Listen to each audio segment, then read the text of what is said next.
Good afternoon, everybody. Welcome to our pre-match press conference to preview our FA Cup tie with Boreham Wood. And if we can start off with Vinny O'Connor from Sky Sports, please. Hi Frank, hope you're well. Hi, yes, well, thanks. Good. First of all, Frank, you obviously text Luke Garrard on the Monday after they beat Bournemouth in the last round.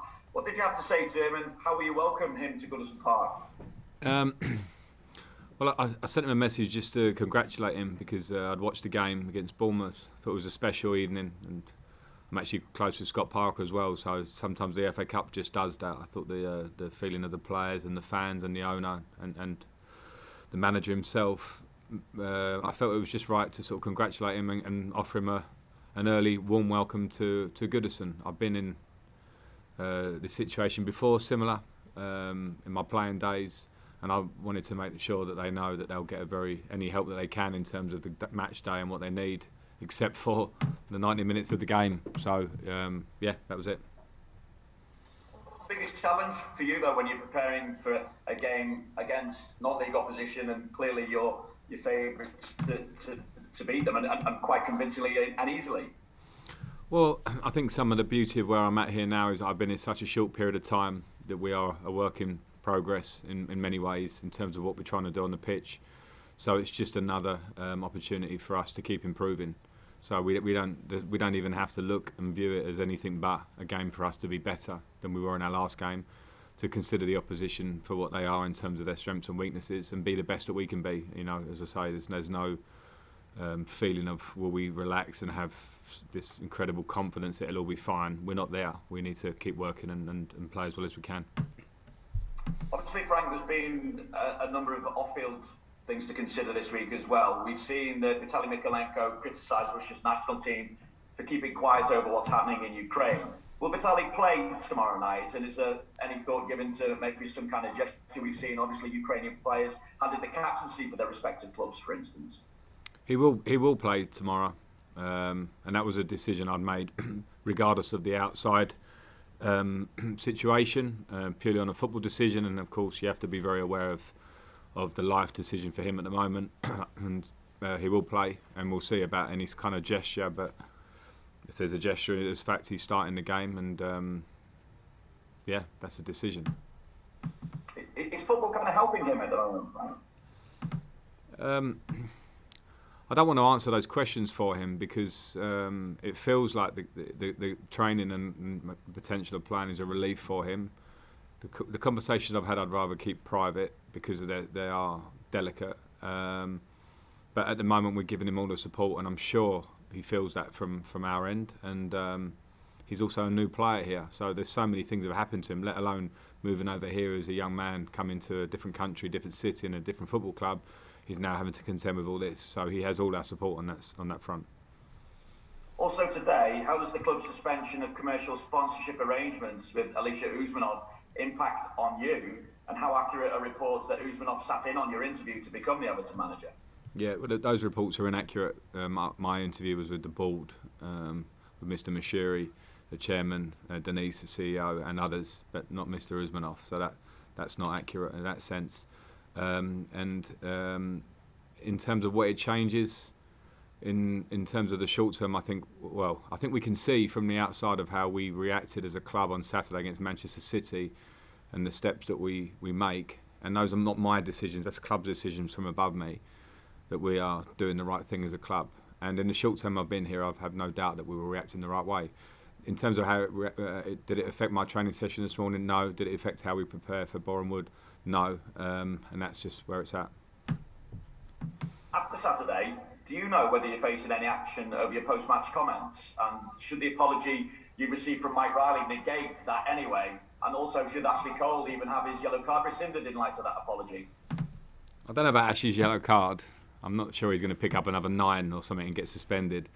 So I think emotion from Ashley is what I played alongside that emotion, and that's what makes top elite sportsmen great. They're emotional, and so I won't hold that against Ashley. I haven't been told about anything about reporting of my comments after. I think I was pretty straight, and when you're commenting on such a clear incident, I don't think I've really heard anybody in the game that said anything but it was an absolute penalty, and the apology as well showed that from the referee's side that it was a mistake for whatever reason. There's not much more to say now. There's not much more to say because you can't change anything, and I don't want to be the manager keep banging on about it weeks after the event. The only thing I hope is now there's been a few for Everton before I got here that have happened that even with the benefit of VAR, the human element involved has gone against us. I hope that can change. I'm not asking for anything. I'm just, when you have such a clear one against you, obviously it brings that up in your mind, and we hope going forward that those ones will not go against us when they deserve to. Have you been given any assurances going forward? And also, I suppose, so they learned from that incident, and you've been given an explanation as to how Chris Kavanagh came to the conclusion that what he was seeing was inconclusive with regard to giving a penalty?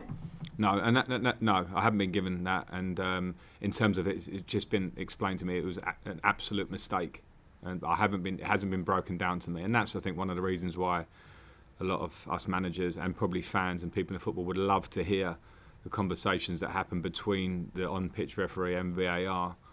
Not every conversation, but one of these critical ones, and to see the method that got to the result, which was a non-penalty.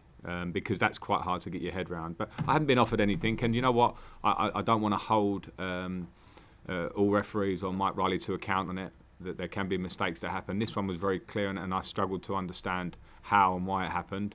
But I can't ask for any more than what I've got. We don't get the point back, which is critical for us with the position we're in. So on that front, we move on. And as I say, I hope that going forward, we don't have to suffer too many more of these decisions, particularly that clear, that go against us. Finally, for me, Frank, obviously Kevin Thowell started as director of football. How will it work between the two of you? What conversations have you had so far? Well, we just had lunch before I'm on here, and we've spoken over the last few days. I don't know Kevin fantastically well, but everyone I know who knows him in football have had hold him in real high regard. I found that in the early conversations. I know that we'll work very closely. I'm very open, and I just want to be better personally, as a club, as a team, any kind of way we can be better, and having a like-minded person, I think, in Kevin and his expertise in his role alongside mine can hopefully improve us, and that's the aim. I should also check, Frank, actually, I know Donny's cup-tied, but was it cramp in the end, or is it a more serious problem than that? Donny's fine. She's been training this week. Thanks, Frank. Thank you. All the best. Thanks. Thanks, Vinny. We'll go to Alistair McGowan at the BBC, please. Hi, Frank. Hi. I just wondered, obviously, you mentioned there about the sort of ties with the Everton have cut this week. I just wondered, as a manager, when you come into a position, do you consider what the commercial ties of the club is, or even the ownership, when you look to take on a position? Well, I think that would depend. It's a difficult question in a sense that I got asked this question in my last press conference about club ownership, and I don't think managers or coaches can be held accountable for that. I think that's obviously a Premier League. I mean, the last one that I know, and this is as much knowledge as I have, was a Newcastle takeover that seemed to take months for the Premier League and people involved who are in the know to come to the conclusion of, whatever they come to. So I think as a coach, if you start considering every possible angle, that's quite difficult. I think your remit is to look at, or the idea is to look at the club, to look at what you can do for the club, and to be the best employee you can be if and when you get the gig. So that's absolutely how I looked at it. I didn't go any deeper than that. And do you think the club has made the right decision here? I think in the short time that I've been at the club and working personally with the people who really matter at the club, and I interviewed with the board and I've got a close relationship with the board, I had absolute faith that they were making the right decisions as they see them in the right way. The way we behaved last Saturday against Manchester City, I thought we were one of the forerunners of behaving well and showing solidarity and unity and in the right way. And I think today again is a show of us as a club doing the right thing. And it's a suspension, as the statement said today. And I think it was the right thing to do. And at that point, for me, it's very important that I concentrate on football and the things that I'm paid to do by effect, which is to try and obviously win the game in front of us tomorrow. Yeah, and just last of all, apologies for asking another non-related football question necessarily. Just obviously there's been a lot of speculation about Roman Abramovich this week in terms of him leaving Chelsea or maybe putting the club up for sale. I just wondered if you had any thoughts on that. I don't, because I have no knowledge of it. I only read what you read. I'm not at Chelsea anymore. I had an amazing time at Chelsea. If I say it, that you take as you find, I can only be very thankful that I was in a period of the club which Roman Abramovich came into and changed the face of it. And on a football level, we were very successful. And as I say, take as you find, I had absolute support in my time as a player and as a manager for what anyone wants to think from the outside. I've got no comment on them now. I'm Everton manager, and I don't have enough knowledge to give anything more than that. Thanks, Alistair. Okay, thanks, Frank. Thank you. Thanks. Thanks. We'll move on to James Savundra, please, at TalkSport. Hi, Frank. How much of an important stance do you think it was from the club to basically say that they're going to cut ties, suspend them immediately with these Russian companies?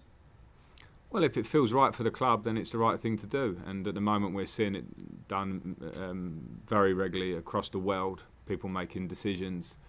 So that's a club decision. And as a coach, as a person, and my staff and the players who work here on the ground, our life hasn't changed very much in a way. So it's very hard for us to go any further than that. We do our jobs. We feel a deep sense of empathy and emotion to things that are happening in the world. That's our I think, a human instinct. And then the club have made decisions that I think is the right decision.